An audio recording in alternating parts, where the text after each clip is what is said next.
हाथरस कांड की आड़ लेकर यूपी को दंगा से दिलाने की साजिश रची गई थी। अब इस पूरे मामले में न सिर्फ बड़े खुलासे हो रहे हैं, बल्कि एक के बाद एक कनेक्शन खुलकर सामने आ रहे हैं। इस पूरे मामले के तार केरल और पीएफआई से भी जुड़े मिले हैं। साजिश के आरोपों में गिरफ्तार हुए अतीक उर रहमान उर्फ अतीक को लेकर कई अहम जानकारियां सामने आई हैं। केरल का यह पीएफआई एजेंट पत्रकार बनकर हाथरस कांड पर दंगों की साजिश रच रहा था। अतीक ने ही दंगों के लिए फंड इकट्ठा करने की जिम्मेदारी संभाल रखी थी।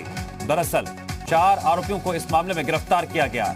यूपी के मुजफ्फरनगर का रहने वाला Atiq campus front of India नाम की संस्था का कोषाध्यक्ष भी है। अतीक करीब 4 दिनों तक शाहीन बाग में भी रहा और प्राइवेट टैक्सी के जरिए ये लोग दिल्ली से हाथरस पहुंचे थे।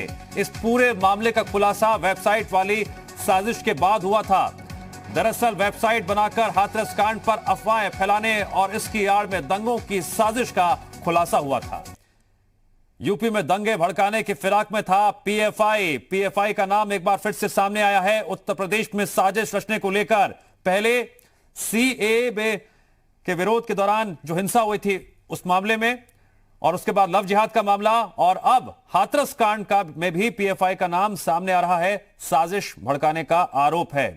मयंक जुड़ गया हमारे साथ इस खबर पर और अधिक जानकारी के लिए। मयंक, पीएफआई का नाम सामने आ रहा है। इन चारों आरोपियों का केरल कनेक्शन, पीएफआई कनेक्शन, इनके पास से मोबाइल, लैपटॉप और यहां तक कि संदिग्ध लिटरेचर भी बरामद हुआ है। अब तक की पूछताछ में क्या खुलासा हुआ है? देखिए, जिस तरह से ये मामला पूरा रहा है, आपने देखा बहुत ज्यादा हंगामा हुआ। राजनीतिक दल जो खास तौर पे इस मुद्दे को लेकर बहुत ज्यादा अग्रेसिव रहे, लेकिन जब इसके धीरे धीरे जो कनेक्शन है वो कहीं और जुड़ने लगे, तब जाके गंभीरता समझ में आई कि दरअसल ये मामला उतना आसान है नहीं जितना केवल सियासी दलों के धरना प्रदर्शन के जरिए नजर आ रहा है। इसके पीछे जो फंडिंग की बात आ रही है, वो उसका कहीं ना कहीं जो पीएफआई कनेक्शन है वो एक चिंता का सबब है, क्योंकि हमने केवल इस घटना में नहीं, इससे पहले भी कई सारे मामलों में जो पीएफआई का कनेक्शन है वो देखा है। और अब जो नाम सामने आ रहा है अतीक उर रहमान का, कहने को तो ये कैंपस फ्रंट इंडिया करके एक संस्था है जिसका ये कोषाध्यक्ष है, लेकिन जिस तरह से शाहीन बाग में इसकी सक्रियता रही और इसके साथ जब ये पूरा घटनाक्रम हुआ हाथरस का, जब हाथरस को जातीय हिंसा में उलझाने की पूरी कोशिश की गई, हाथरस को एक तरह से ये कह सकते हैं कि राजनीति का जो केंद्र बना दिया गया, इस दौरान वहां पे ये अपने 3 अन्य साथियों के साथ इसका मूवमेंट रहा है। और इस मूवमेंट के पीछे वजह क्या रही है, इन सारी चीजों को खंगालने के लिए पुलिस की 1-2 नहीं बल्कि कई टीमें काम कर रही हैं। और इसी काम की वजह से अतीक उर रहमान रडार पे आया, और जब उसकी पूरी उसकी जो पूरी 3-4 दिनों की एक दिनचर्या रही, जब वो खंगाली गई, तब जाके पता चला कि ये बाबूगढ़ी जहाँ पे ये गांव है, उस इलाके में इसका मूवमेंट रहा है और इसके साथ 3-4 लोग और थे।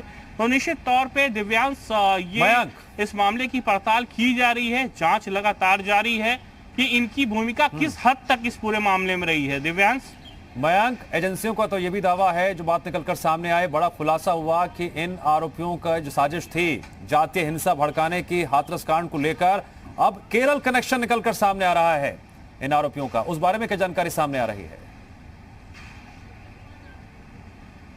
देखिए, पीएफआई जो संस्था है बेसिकली ये पूरी तरह से केरल से संचालित होती है, और केरल में इसके तमाम ऐसे सदस्य हैं जो बहुत सक्रिय होते हैं, और ख़ास तौर पे जहाँ पे जातीय हिंसा की बात हो या धार्मिक हिंसा की बात हो, इनकी भूमिका सबसे ज़्यादा संदिग्ध मानी जाती है। और इस बार भी जो भूमिका रही है वो फंडिंग से जुड़ी हुई है, क्योंकि एक बहुत बड़ा प्रोटेस्ट हुआ है। दिव्यांश, आपने देखा होगा कि कोई भी राजनीतिक दल ऐसा नहीं रहा है जिसने इस मामले को लेके अपनी जो सक्रियता है वो ना दिखाई हो। लगातार धरना प्रदर्शन हुए, लगातार जो विरोध का सिलसिला रहा वो केवल हाथरस में नहीं, नोएडा में नहीं, लखनऊ में नहीं, पूरे देश में चला है। यानी कहीं ना कहीं इस घटना के जरिए जो एक जातीय हिंसा फैलाने की कोशिश थी, उसका केंद्र केवल उत्तर प्रदेश नहीं था, पूरे देश में इसको व्यापक तौर पर फैलाया गया। तो क्या ये महज इत्तेफाक है, या फिर जिस तरफ एजेंसियां जा रही हैं, एजेंसियां जिस जांच की तरफ इशारा कर रही हैं बार बार, ये एक बहुत बड़ा गेम प्लान था और निश्चित तौर पे अभी ये देखिएगा दिव्यांश, इसमें भी और खुलाने वाले हैरान करने वाले जो खुलासे हैं वो हो सकते हैं। मयंक, आरोपी अतीक 4 दिन शाहीन बाग में भी रुका था, यह भी जानकारी सामने आई है।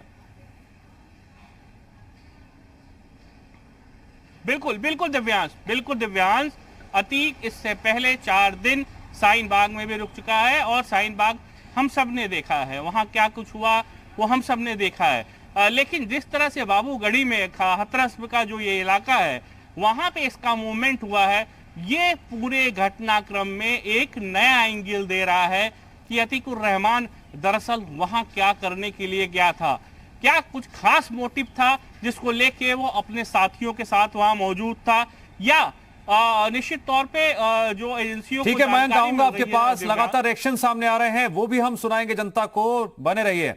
हाथरस कांड के पीछे दंगों की साजिश को लेकर अब विपक्ष ने सवाल उठाने शुरू कर दिए हैं। एसपी के प्रवक्ता सुनील सिंह साजन ने कहा, सरकार अपनी नाकामी छिपाने के लिए साजिश का जिक्र कर रही है। यूपी सरकार कानून व्यवस्था नहीं संभाल पा रही है तो हर घटना के पीछे इन्हें साजिश दिखाई दे रही है। जिस प्रदेश में आए दिन बहन बेटियों की इज्जत लूटी जा रही हो, लगातार हत्याएं हो रही हो, लूट हो रही हो, अपराधी व्यापारी को मार रहे हो, सरेआम डकैती छिनैती लूट हो रही है, उस प्रदेश में आप कह रहे हैं इज्जत?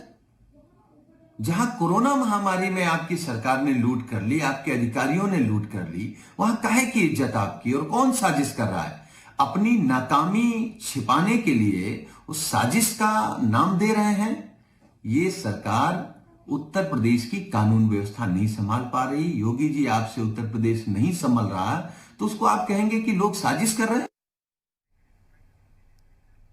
एक बार फिर शुरू करेंगे मयंक का, लगातार बने हमारे साथ। मयंक, अब विपक्ष सवाल खड़े कर रहा है, कह रहा है कि सरकार अपनी नाकामी छिपाने के लिए साजिश का जिक्र कर रही है।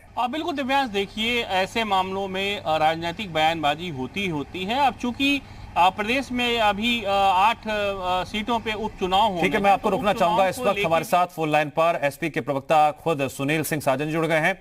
सुनील सिंह साजन जी, आपका स्वागत है जी उत्तर प्रदेश उत्तराखंड पर। Thank you. सुनील जी, जिस तरह से सुरक्षा एजेंसियां बता रही हैं, जानकारी दे रही हैं कि एक वेबसाइट तैयार की गई थी, विदेशों से फंडिंग हो रही थी, पीएफआई का कनेक्शन निकलकर सामने आ रहा है, केरल कनेक्शन निकलकर सामने आ रहा है और 4 पीएफआई के आरोपियों की गिरफ्तारी भी हुई है। उनके पास से, मैं बता दूं जानकारी के लिए बस, कि मोबाइल, लैपटॉप और संदिग्ध लिटरेचर बरामद हुआ है। आप कह रहे हैं कि साजिश बताना एक अपनी नाकामी छिपाने जैसा है? नहीं, मैं ये बात इसलिए कह रहा हूं कि नाकामी छिपा रही है सरकार को लग रहा है कि हाथरस में साजिश हुई है। मेरा सवाल सीधा सा है कि क्या बेटी के साथ जब दरिंदगी हुई वो साजिश का हिस्सा था? बेटी मर गई वो साजिश का हिस्सा था? या बेटी को रात में जला दिया गया वो साजिश का हिस्सा था? अगर ये सब साजिश के हिस्से थे तो योगी सरकार की पुलिस और डीएम भी साजिश का हिस्सा है। इसका मतलब योगी सरकार के खिलाफ क्या उन्हीं के अधिकारी बगावत करके साजिश कर रहे हैं? और अगर सरकार के खिलाफ सरकारी तंत्र साजिश कर रहा है तो सरकार को कौन बचाएगा? फिर इससे नकारा सरकार क्या होगी? और मैं दूसरा सवाल कर रहा हूं, आपने हाथरस में कहा कि साजिश हुई, तो क्या बलरामपुर में भी साजिश थी? आजमगढ़ में साजिश थी? जौनपुर में साजिश थी? बनारस में साजिश थी? कानपुर देहात में साजिश थी? बुलंदशहर में साजिश थी? कहां कहां साजिश थी? आज अभी हाथरस में, ठीक है, परिजन बैठे हैं धरने पर, 6 साल की बच्ची के साथ बलात्कार हो गया, वो भी साजिश का हिस्सा था। ठीक है, मैं जवाब ले लेता हूँ सुनील जी, मैं जवाब ले लेता हूँ सुनील जी, मैं जवाब ले लेता हूँ। हमारे साथ बीजेपी प्रवक्ता चंद्रमोहन जी भी जुड़ गए हैं।